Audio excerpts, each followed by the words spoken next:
The only person who truly survives an avoidant is the one who refuses to abandon themselves just to keep the relationship alive. Because being with an avoidant, especially when you're a deeply feeling, loyal, empathetic person, slowly trains you to believe that the price of closeness is self-betrayal. At first it's small things. You let a delayed reply slide even though it hurts. You tell yourself they're just busy.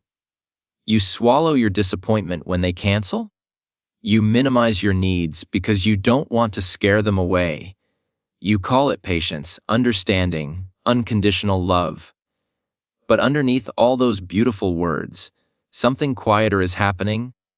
You're teaching your nervous system that your own pain is less important than their comfort. Your own needs are negotiable. Your own boundaries are flexible if it keeps them from pulling away. Over time, the relationship stops being two people meeting in the middle and becomes one person twisting themselves into impossible shapes, while the other protects their fear of intimacy. And this is where most people start to lose themselves without realizing. They mistake their willingness to endure for proof that they're strong, but real strength is not how much mistreatment you can tolerate. It's how deeply you can love without abandoning yourself in the process. The person who survives an avoidant is not the one who never cries, never overthinks, never aches. In fact, they may have cried more, felt more, tried harder than anyone else, but something shifts when their soul gets tired enough. They stop asking, "How do I make you stay?" and start asking, "What is this doing to me?" They start noticing the cost. The way their shoulders have been tense for months, the way they freeze every time a message is seen, but not answered, the way their mood rises and falls on the smallest crumbs of affection, and instead of calling that normal, they finally dare to call it what it is: unsustainable.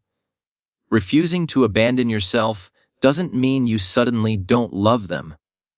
It means you stop sacrificing your mental health as an offering to prove that love. You stop smoothing over their avoidance with excuses.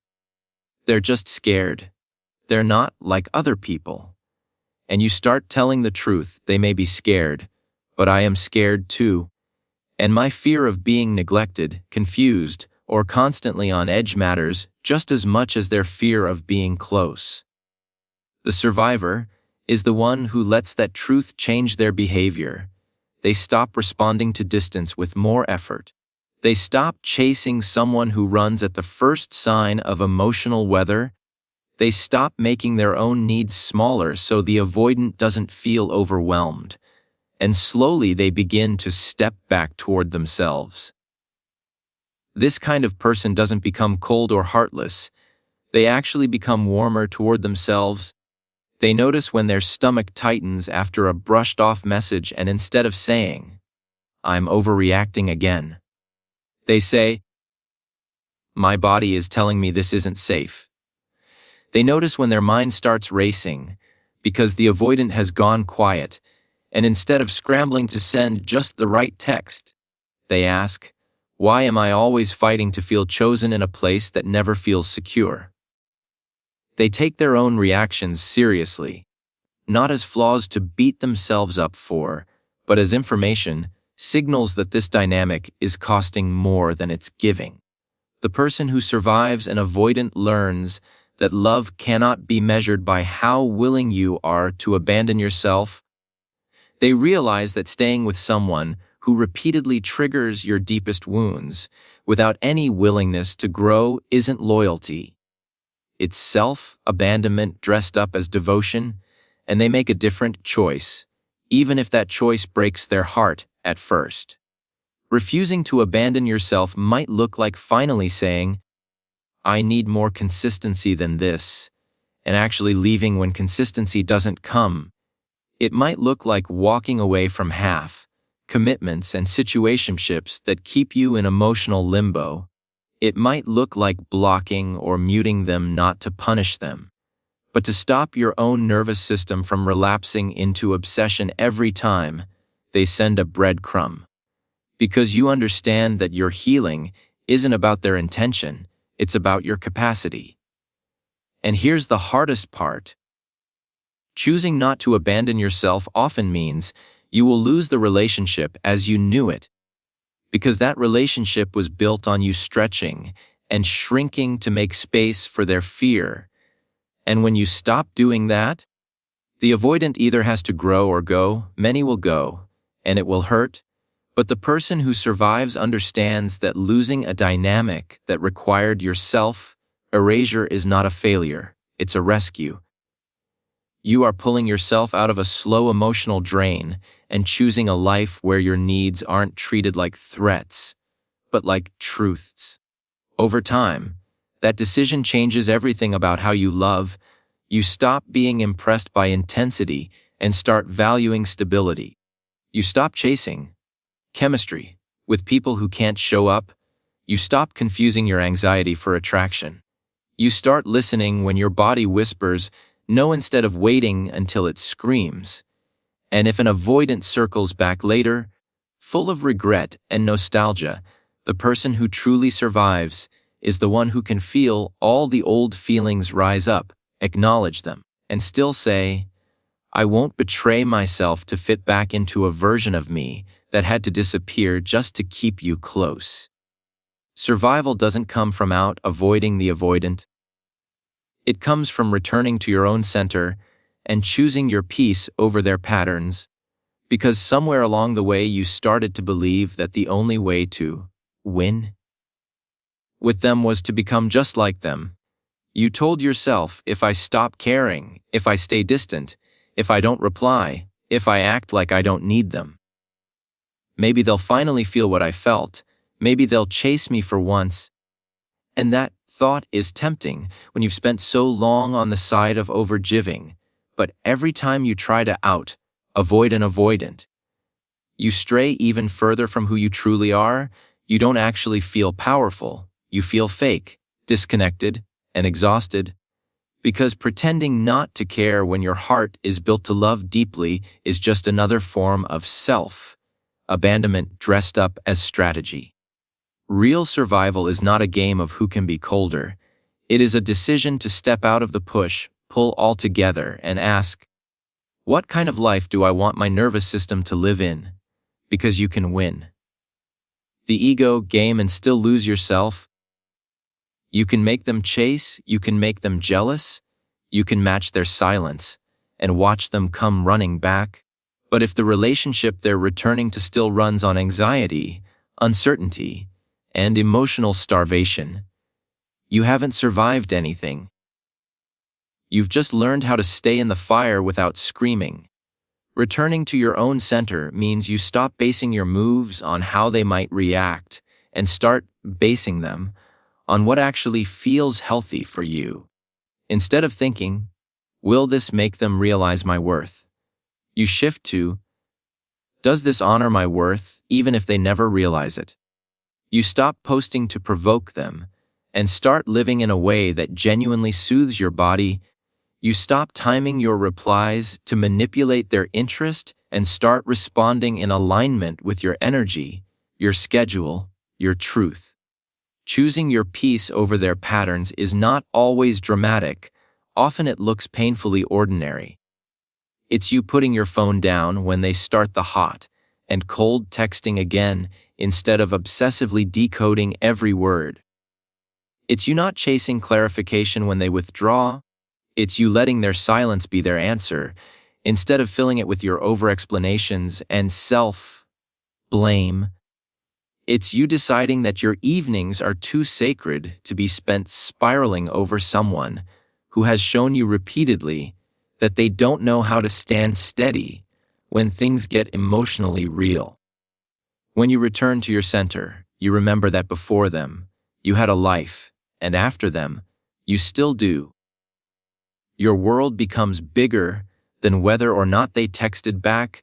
You invest in friendships where you don't have to audition for love, in routines that make your body feel safe, in work, hobbies, faith, practices that remind you of who you are outside of romantic chaos, and slowly the gravitational pull they had on you weakens, Not because you forced yourself to be indifferent, but because your life filled with other sources of meaning, your nervous system begins to recognize that calm is not boredom. It's safety. That stability is not low chemistry, it's health. That being consistently cared for is not too easy. It's the baseline you should have demanded all along. From this place, if the avoidant comes back, you're no longer reacting from fear of losing them. You're evaluating from a place of self-trust. You can look at their patterns clearly instead of through a lens of desperation. You can see that their sudden flood of attention after your detachment is not some spiritual sign.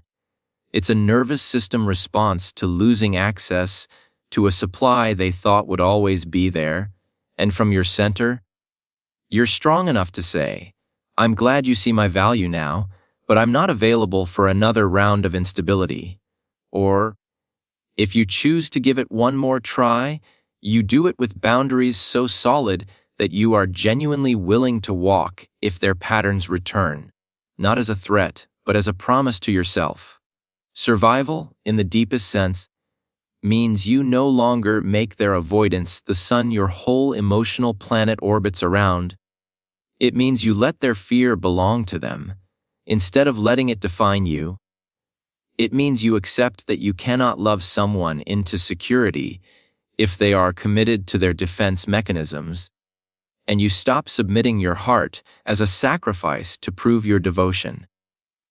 You will know you've shifted from trying to avoid them to actually choosing your peace when your decisions start answering a different question. Not, how do I get them back or keep them, but how do I protect my mind, my body, my softness, and my future? Because the only person who truly survives an avoidant is the one who finally understands that their greatest power was never in mirroring the avoidant's distance. It was in coming home to themselves and refusing to leave again. Loving them deeply is not the problem, sacrificing your nervous system, self-worth, and boundaries to hold them is, and this is the part your heart struggles to separate, because you keep telling yourself, if I really loved them, I would be patient, I would understand their trauma, I would give them more chances. And slowly, quietly, without even noticing, loving them becomes the justification you use to stay in situations that are destroying you from the inside. But love itself isn't what's hurting you, it's what you're letting love talk you into tolerating. There is nothing wrong with the fact that you felt a strong connection, that you saw their wounds, that you wanted to be the person who stayed when others left. That is your tenderness, your empathy, your loyalty. And those are beautiful qualities. The issue begins when those beautiful qualities are weaponized against your own well-being. When you start overriding your body's alarms because you are emotionally invested. When the knot in your stomach, the constant anxiety, the overthinking, the late night crying, all get minimized under the sentence, "But I love them." As if love automatically means you must accept being repeatedly destabilized. Your nervous system has been screaming the truth long before your mind was willing to hear it. The racing heart when they go silent is information. The tight chest when your text is ignored is information. The exhaustion you feel after every half conversation is information. It's your body telling you, this doesn't feel safe. This isn't stable, I can't relax here. And when you sacrifice your nervous system to keep them, you're basically saying, my body can suffer as long as my fantasy of us stays alive. And that is where love becomes self-abandonment. Sacrificing your self-worth looks like constantly negotiating down what you deserve just to avoid losing them. You start with, I want consistent communication, and end with, well, at least they texted this week. You start with, I want partnership, and end with, at least they haven't fully disappeared. You explain your feelings over and over, and when they still don't show up differently, instead of accepting that as your answer, You turn on yourself, you say, maybe I am too much, maybe my expectations are unrealistic, maybe I should be more chill. So you drain your own value in order to keep them comfortable inside theirs, and every time you do that, your sense of worth shrinks a little more, until one day you are grateful for crumbs that never would have satisfied the older version of you. Sacrificing your boundaries is the final blow. It happens when you say, if they ignore me again, I'm done. And then they do. And you're not when you say, I can't handle this hot and cold any longer. And months later you're still freezing and burning on their schedule. When you tell them, I won't tolerate disrespect, and then explain away the next disrespect as just a bad day. In those moments, your nervous system learns a brutal lesson, that your own words cannot be trusted, that even when you set a limit, you don't protect yourself, and that internal betrayal often hurts more than anything they do, because you start to lose faith not only in them, but in you. Loving them was never the sin. What broke you was continually overriding your own body, your own worth, and your own boundaries to preserve a connection that kept asking you to disappear just a little bit more. And the truth is, you could keep doing that forever and still never make them feel safe enough to stay. Because their patterns are not a reflection of your worth, they are a reflection of their fear and their unwillingness or unreadiness to face it. So the shift you need is not from love to hatred. It's from love without self to love with self intact. You can still care about them, and at the same time say, I won't let my nervous system live like this. You can still understand their trauma and still decide, I will not let your wounds keep cutting me. You can still see their good qualities and still admit, the way you show up in relationships is not healthy for me. The person who survives an avoidant doesn't shut off their heart. They simply stop placing their heart on an altar and asking, what do you need me to sacrifice today so you feel safe? Instead, they ask, what do I need to feel safe, calm, respected, and steady? And they treat that answer as non-negotiable.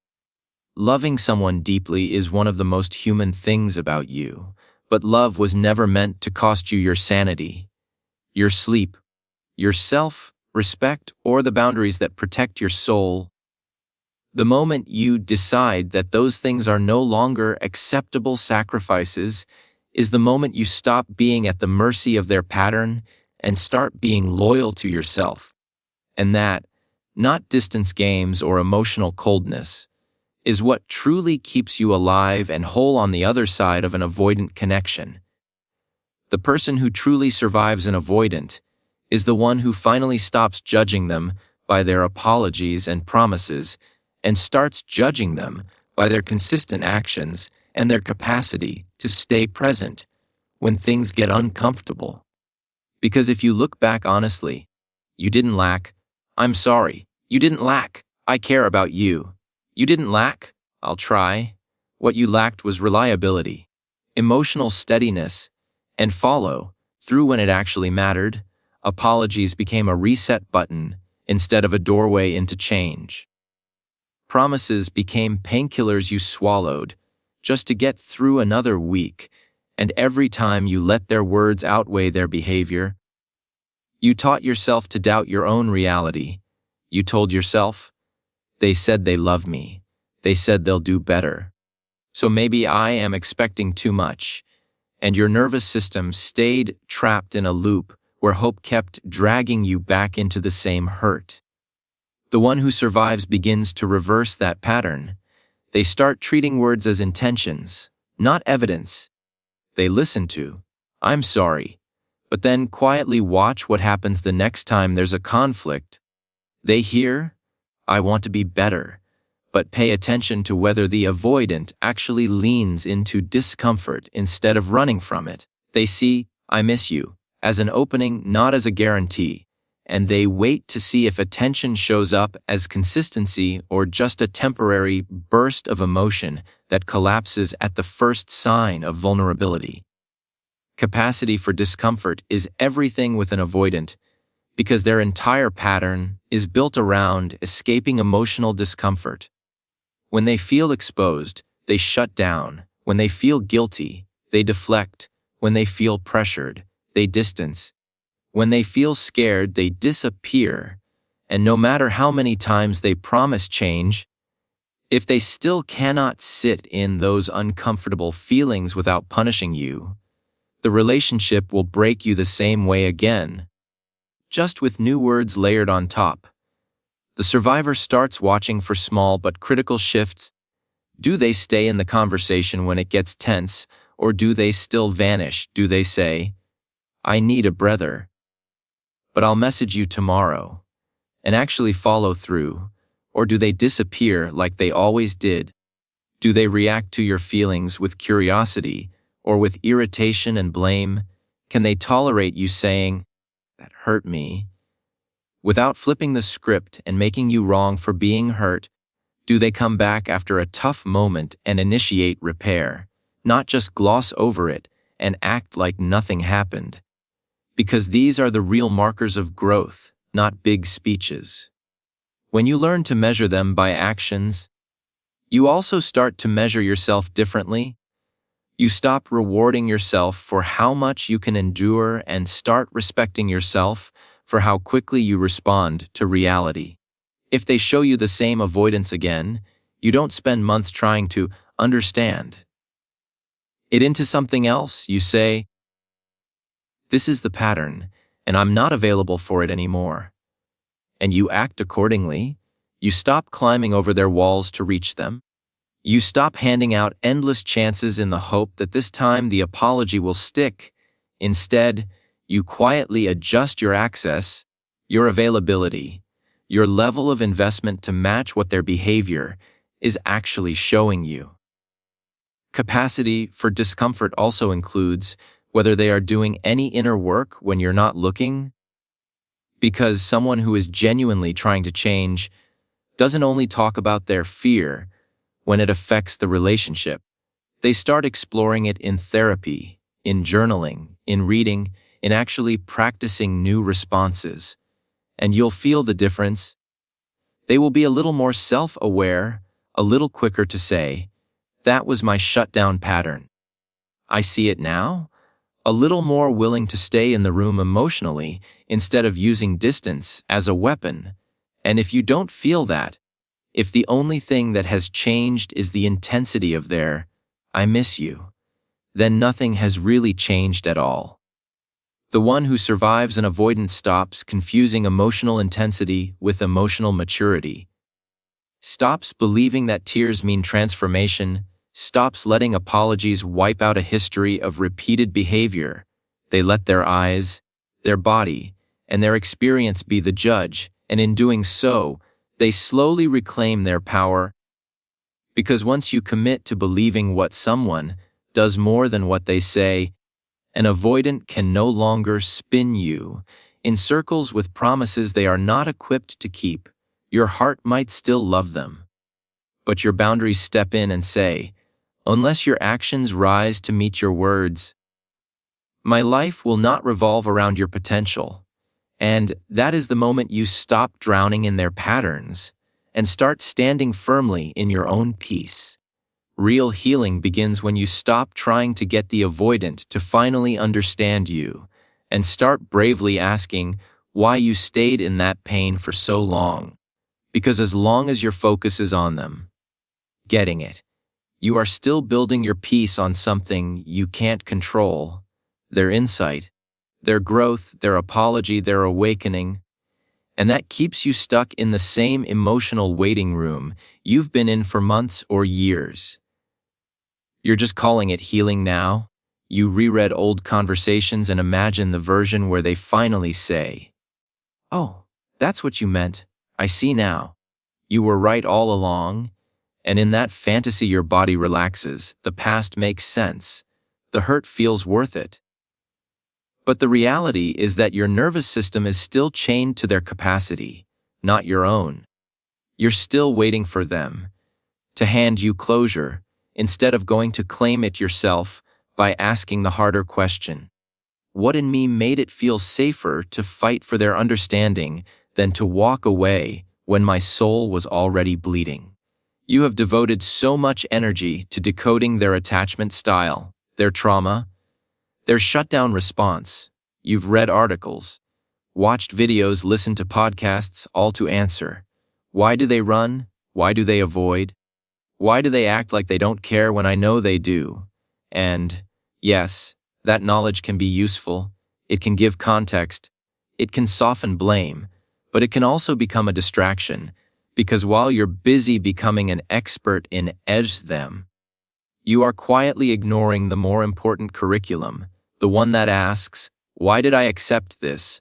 Why did I swallow my needs? Why did I make peace with being anxious more often than reassured? Why did I keep coming back after being neglected? Why did I call this love when it felt like survival? Real healing turns that spotlight back on you, not to shame you, but to free you. It asks you to look at the first moment you felt that knot in your stomach and overrode it. The first time you heard the excuse that didn't quite line up and pretended it did. The first time your body whispered, "This is not enough," and your mind replied, "But what if this is all I can get?" Healing asks you to trace the line from those moments all the way back to the stories you learned about love long before this person. Maybe you learned that you had to work to be chosen, that affection is inconsistent, that if you just prove you are patient and loyal enough, one day someone will stay.